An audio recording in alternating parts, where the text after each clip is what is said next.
This is the Lone Crater YouTube. We hope this video helps. You start by removing the grill now. Don't delay. Inspect where chrome is lifting and trace it to the metal or primer underneath. This tells you how deep the repair must go. Once done, clean with 70% isopropyl and a brush to remove oils. Let it dry completely so adhesives bond. Make sure to label fasteners and have safety gloves and eye protection ready. You'll move quickly into surface prep next because adhesion is everything. You now remove all flaking chrome. Use a plastic scraper first, then sand with 400 grit to take off remaining plating.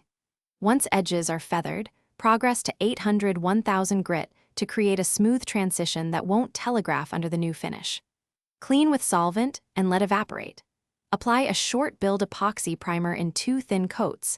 This seals the base metal and provides adhesion for the chrome replacement. Make sure each coat becomes tack. You finish by applying the chrome replacement, either specialized chrome aerosol or aluminized paint, in multiple thin passes, holding 8 to 12 inches away to prevent runs.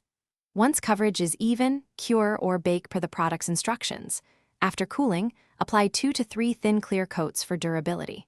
Make sure to sand out any runs with fine grit and reprime exposed areas before recoating. If adhesion fails, resand to bare metal in that spot. Clean and repeat primer and chrome steps. Thanks for watching. Consider subscribing if we helped you.